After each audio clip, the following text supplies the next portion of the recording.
Personally আমার কিছু জিনিস মনে হয়েছে যেগুলো আমি তোমাদের সাথে শেয়ার করতে চাই। এক কড়াই ঝোল, অনেকটা নিচে আলু পড়ে রয়েছে আর লুচি।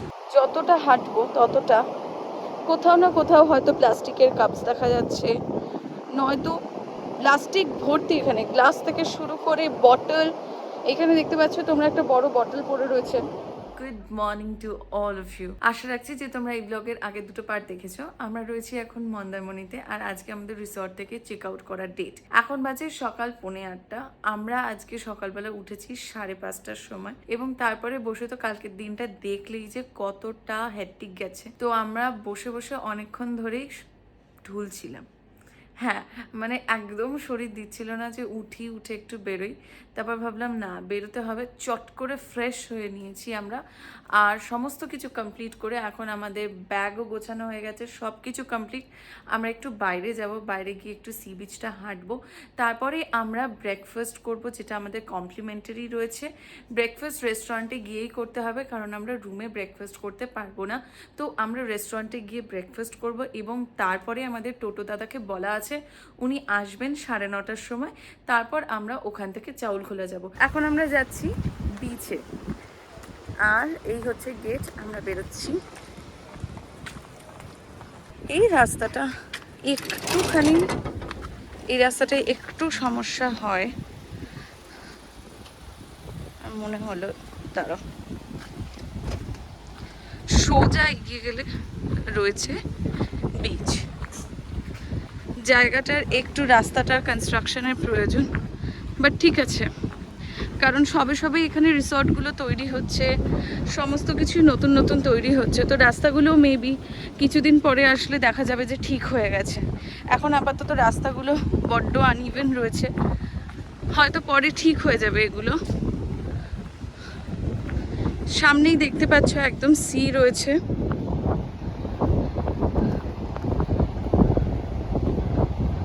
প্রচণ্ড জোরে হাওয়া দিচ্ছে এখানে, খুব সুন্দর লাগছে হাওয়াটা, আর এই জন্যই বিচে আসা। আমি সকালে এই বিচের ভিউ একদম মিস করতে চাইছিলাম না। যাওয়ার আগে ভাবলাম যে শেষবার একটুখানি সমুদ্র দেখে যাই, আবার কবে আসবো জানি না, কিন্তু যবেই আসি সমুদ্রটা আর একবার দেখে যাই। সমুদ্র আর পাহাড়ের না কোনো তুলনা করা যাবে না। সমুদ্র সমুদ্রের জায়গায় সুন্দর, পাহাড় পাহাড়ের জায়গায় সুন্দর। হ্যাঁ, আমাকে কেউ যদি বলে যে আপনার পাহাড় পছন্দ না সমুদ্র পছন্দ, ডেফিনেটলি আমি বলবো যে আমার পাহাড় পছন্দ। আমাকে কেউ নিয়ে গিয়ে 1 মাস রেখে দিক, আমি ওখানেই থাকবো। কিন্তু সমুদ্রের একটা নিজস্ব ভিউ রয়েছে আলাদা, একটা নিজস্ব সৌন্দর্য রয়েছে। এখানে এসে যে মজাটা, সেই মজাটা আলাদা।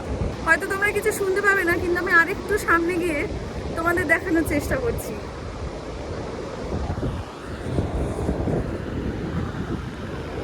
এই দেখো সব কি সব করে রেখেছে।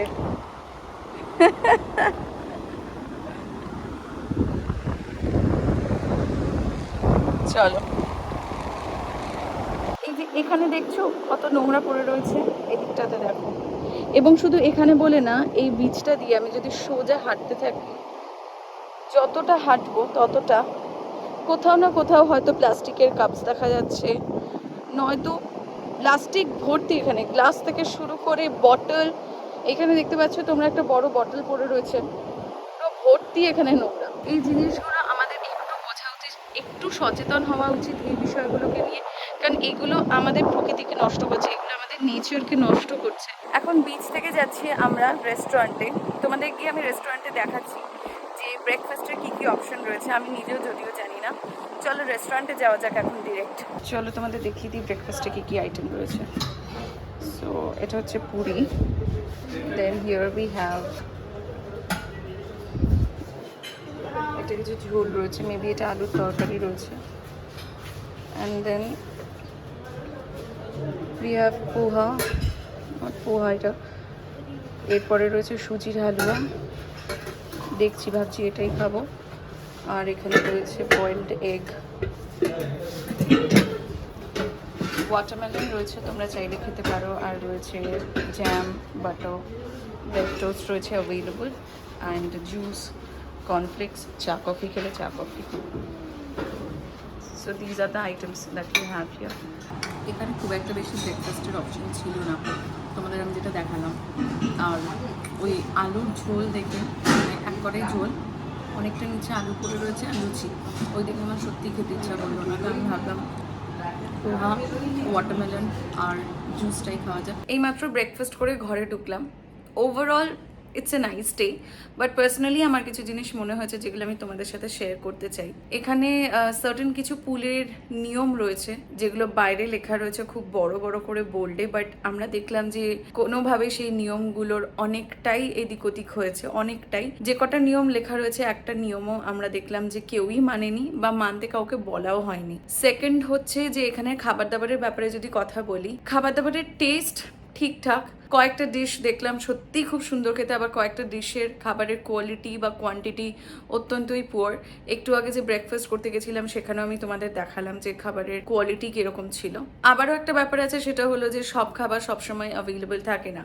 আমি কালকে ফেরার পরে এখানে মানে আমি যখন কালকে চেক ইন করলাম তখন আমরা খুব টায়ার্ড ছিলাম বলে আমি চেয়েছিলাম যাতে কিছু মকটেলস বা কিছু জুসেস অর্ডার করতে পারি, তো তখন সেগুলো অ্যাভেলেবেল ছিল না, কারণ আমাদের রেস্টুরেন্ট থেকে বলা হলো যে এখন ওদের মকটেলস বানানোর কেউ নেই, তো সেই টাইমটা ওটা অ্যাভেলেবেল ছিল না, বাট আমার ওটা খুব দরকার ছিল। আবার লাঞ্চে যখন আমি কিছু পার্টিকুলার ডিশ অর্ডার করতে চাই সেগুলো দেখলাম যে লাঞ্চে পাওয়া যাচ্ছে না, তো আমরা ভাবলাম যে তাহলে বিরিয়ানি খেয়ে নিই। বিরিয়ানি অসাধারণ সুন্দর খেতে ছিল, সেটা নিয়ে আমি কিছু বলবো না, সত্যি খুব ভালো খেতে ছিল। রাত্রে আবার যেরকম আমরা চেয়েছিলাম যে গোল্ডেন ফ্রাইড প্রন অর্ডার করতে বা এরকম আরো কিছু ডিশ আছে সেগুলো অ্যাভেলেবেল ছিল না। তো তোমরা যদি এখানে আসো তোমাদের মাথায় রাখতে হবে যে কিছু পার্টিকুলার ডিশ কিছু পার্টিকুলার টাইমে ওদের অ্যাভেলেবেল থাকে, সবসময় অ্যাভেলেবেল থাকে না, সেটা রেস্টুরেন্টে কথা বললে ওরা তোমাদেরকে জানিয়ে দেবে। এবার যদি তোমাদেরকে আমি রুম ট্যারিফের কথা বলি তাহলে এই রুমটা আমাদের পড়েছে 2300 রুপিস, যেহেতু এটা cottage room including tax. Maintenance খুব ভালো, রুম সবসময় এসে ক্লিন করে যাচ্ছে, যদি তোমাদের কিছু দরকার লাগে you have to call and তোমাদেরকে সেটা দিয়ে যাবে ঘরে। তোমরা যদি মন্দারমণিতে 1-2 দিনের প্ল্যান করে কোনো রিসর্টে আসতে চাও আর তোমরা যদি কোনো ভালো অ্যাফোর্ডেবল রিসর্ট খোঁজো তাহলে আমি বলবো do give it A try, এখানে থেকে ভালো লাগবে তোমাদের। এই রুমটা আমি বুক করেছিলাম গোয়া আইবুগো থেকে, তো তোমরাও চাইলে অনলাইনে আসার আগে রুম বুক করে নিতে পারো। যে আমাদের টোটো চলে এসছে, চলো বেরোনো যাক, বসা যাক টোটো।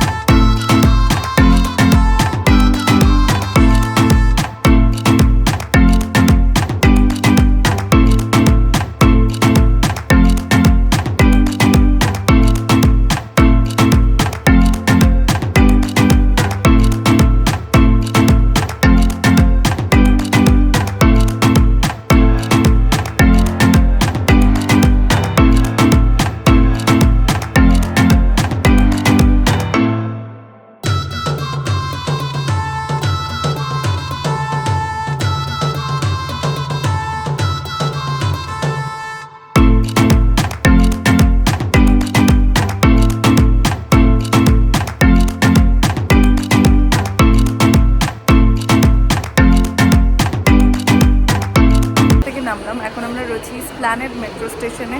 আমি গাবলুর রিয়াকশন দেখার জন্য একদম ওয়েট করতে পারছি না, আমার বারবার করে ওর কথা মনে পড়ছে। কালকে একবার মাত্র ওকে ভিডিও কলে দেখেছি, আমি প্রচণ্ডভাবে গাবলুকে মিস করছি। আমি বাড়িতে ফিরে জানি যে আমার ওপর কত বড় একটা হামলা আসতে চলেছে, but I am just waiting for that. আমাদের স্প্ল্যানেড পৌঁছানোর কথা ছিল 2টোর সময়, মানে 2:30 পৌনে 3টের মধ্যে সেই অনুসারে বাড়িতে ঢুকে যাওয়ার কথা, কিন্তু আমাদের বাস আজকে অনেক লেট করেছে। যেখানে চাউলখোলাতে বাসের ছাড়ার কথা ছিল 11:15, সেখানে চাউলখোলা থেকেই বাস ছেড়েছে 11:15, আর এখন বাজে হচ্ছে 3:30, মানে জাস্ট ভাবো 2টোর জায়গায় এখন বাজে 3:30। ওকে চলো, তো মেট্রো এসে গেছে,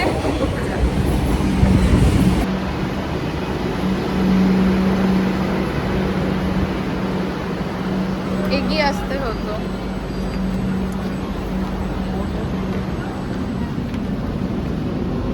গাবলু গাবলু গাবলু ছাড়ো, গাবলু আসো আসো আসো, গাবলু গাবলু গাবলু গাবলু আসো, গাবলু আসো আসো আসো। কোথায় গাবলু, কোথায় গাবলু, গাবলু কোথায়, গাবলু গাবলু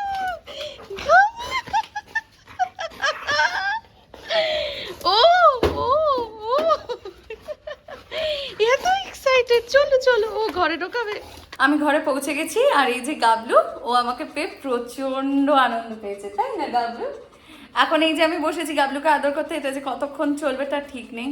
তবে পেটটা এখন পুরো খালি রয়েছে, কারণ সকাল থেকে আমি ঠিক করে কিচ্ছু খেতে পারিনি। এখন আমি ফাইনালি লাঞ্চ করব, আর এখন বাজে হচ্ছে 4:45। তোমাদের সাথে আমার দেখা হবে আবার পরের ব্লগে। অ্যান্ড যদি আজকের এই ব্লগটা তোমাদের ভালো লাগে, বা আমার এন্টায়ার মন্দারমণি ট্যুরটা তোমাদের ভালো লাগে, টু ডেফিনেটলি লাইক ইট। আর যারা সাবস্ক্রাইব করোনি এখনো পর্যন্ত, তারা সাবস্ক্রাইব করো, শেয়ার করো, আর কমেন্ট করে জানাও যে তোমাদের কেমন লাগলো। বাই কাবলু, বাই করে দাও, বাই। ওই শোনা হয়েছে, ওই শোনা হয়েছে। চলো, টাটা। টাটা।